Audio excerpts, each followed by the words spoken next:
Hey YouTube, how's it going? Chaos Emperor Dragons here, bringing you the deck profile I took to the Brotherhood Regional in London yesterday. It's actually one of the biggest regionals in the UK. I came in the top 100, 91st place. So not amazing. I went X4 out of 8 rounds. But still, I was really happy with this profile. It actually worked really well when it did. The couple of games I lost, one of them was against Dinos, and he kind of always had Twin Twisters in his opening hand. Couldn't really do anything about that. One of the rounds I didn't shuffle properly and I just completely bricked. But still, overall, quite an enjoyable day. I really enjoyed this deck profile. In terms of my experience of Yu-Gi-Oh! And going to tournaments, it's definitely improving. And I'm definitely getting better, so I'm happy with that. Just not obviously going to be as quick as I wanted. But I thought I'd bring you guys a deck profile. It's Lunalight Rank Up, so from what you can see. And I'm just going to take you through the deck and what kind of worked. So if we start off with the main deck, so as you can see at the top, so the Lunalight engine's pretty standard, doesn't change no matter whose profile you'll see. So it's 3 Chick, 3 Tiger, 2 Yellow Martin, and the 1 Emerald Bird, and then the honorary Lunalight, the Black Ring Zephyros. So this is pretty standard. You'd always kind of want to see a chick in your opening hand or a tiger, and then hopefully like a tenki or something else to search the other. And I pretty much had that most of the time. There's only a couple of times where I actually opened with a Yellow Martin instead. But I still kind of made it work, so it wasn't too bad to actually kind of play through.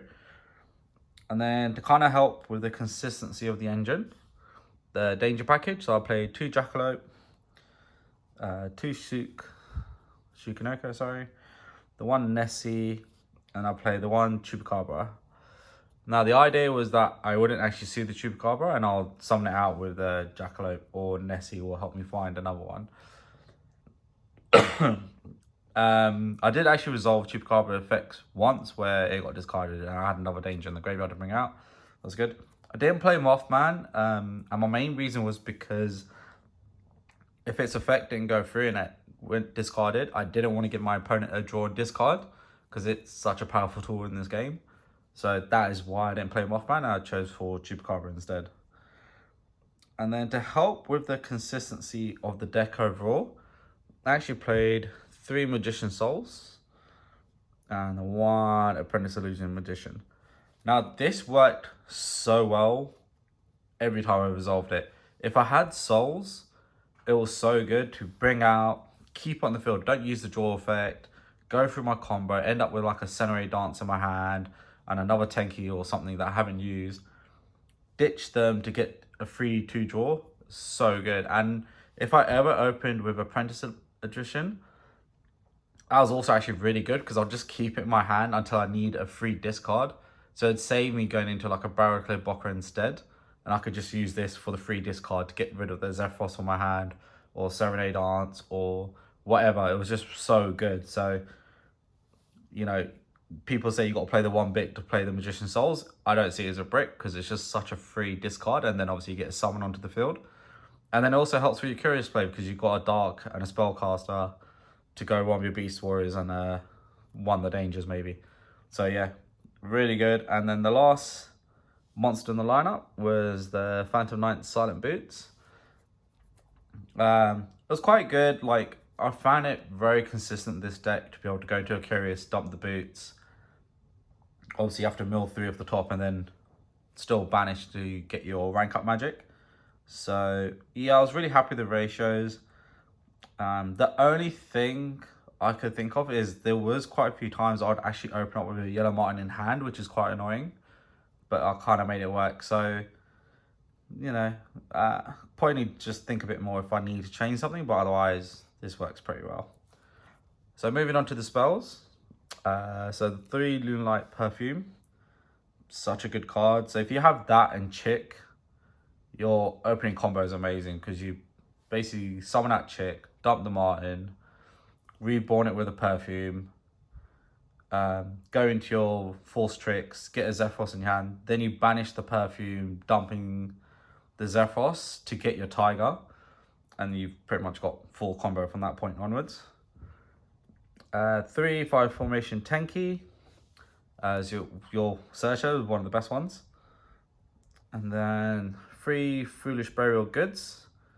Yep, also really good. You either dump your Serenade Dance or you dump the Lunalight Perfume if you need to get a search to your hand. So the way I'd work it is, if on my hand I had, let's say, the Tiger, I'll dump the Serenade Dance so I could get the special summon onto the field. But in my hand, if I only had like the Chick and the Martin, I'll dump a Perfume instead so I could get the search of a Tiger to my hand. So very flexible in what you need to do. And also, yeah, so that's that. And then kind of for the defense option, 3 Call by the Grave. You have to play this in this format. You know, so many people playing hand traps, and every time I had a Call by the Grave, like 1 copy in my hand, and I had like full combo with Chick or Perfume, I felt so safe to be able to go full combo and not worry about any kind of disruption. Then it makes such a difference, to be honest. And then just to help with a bit of the consistency, 2 Allure of the Darkness for draws. What I actually really like about using Allure of Darkness for draws is if you draw and you get into another Chick and you've already got your 1 on the field, you can banish the Chick in your hand, and then your battle phase is quite safe because your opponent can't activate any effects.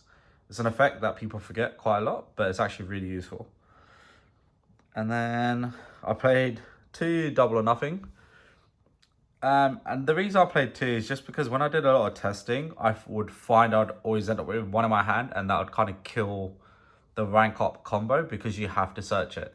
So I played 2 just to kind of always make sure I always had 1 to search. And also, the other reason I played 2 is if my opponent saw me dump a Double or Nothing, they would kind of instantly think they were safe because they're like, oh, we can't search it now because he must be playing only 1. And then I'd go full combo and pull out another one, and they'll just be like, uh-oh, like, what the hell? So that's why I played 2. And for that reason, I played 2 of the rank ups as well. Just to kind of, sorry, that's a bit blurry, so I'll move that a bit up. There you go. Played 2 of the rank up magics as well. Same reason, not necessarily for the Double or Nothing. Like, I'd always actually want to see this in my hand, because if I see it in my hand, then I could easily try and go to an Appaloosa first and then do just my rank up rather than having to go into a Curious and all the other play. Like, if I had one of these in my hand, it was so much easier and so much quicker. And then obviously for the one-offs, the 1 Foolish Burial, and then for the last trap, the Lunalight Serenade Dance. So it's a 41 card main deck. Was quite happy with the ratios. I think, I'll be honest, the only time I really messed up was I didn't actually like shuffle properly, like putter shuffle properly, and that was quite annoying. Otherwise, wasn't necessarily too bad with all the other matchups. If I take you through the extra deck, so kind of for like the rank up, so the 1 Utopia Kaiser was so good, the 1 Big Eye, and the 1 Sky Prison. The reason I play this over Draglubion, the dragon one, is because he gets a natural buff of 100 attacking and defense per monster card you have in your graveyard, and people forget that. So I'd rank up the Big Eye into a Kali-Yuga. They obviously don't do anything on their turn, and then when it comes back to my turn, I just switch them all to attack. Kaiser gets a permanent 5,000 from Utopia Double, but obviously it has to attack your monster. It can't attack directly, so just use that to clear anything they set. And then you got a Big Eye, which is technically Kali-Yuga, which is 3,500. You got this, which gets a buff from your graveyard, and because you would have gone through quite a few monsters, it would get like an 800, almost 900 buff. And then you would have an Appaloosa, but then you could just pull out a couple other monsters and then link off to get like a Boar Sword, and it'll work really well. And then for the actual rank up target was 1 Kali-Yuga and 1 True King of Calamities.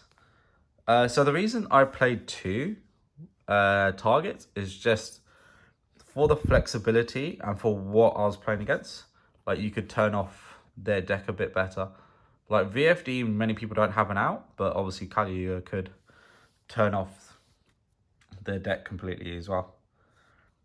And then for the rest of the XEs, I had 1 Full Strix for the search, 1 Abyss Dweller if I ever need a defensive play, and then the actual Utopia package, so the 1 Utopia double, and the 1 Utopia. And these 2 cards are just so broken. Like, going into this to give you the flexibility of the Kaiser or the Utopia. So either, you know, if you go on turn 1, you're setting up for the Kaliuga. If you go in turn 2, you're setting up for an OTK.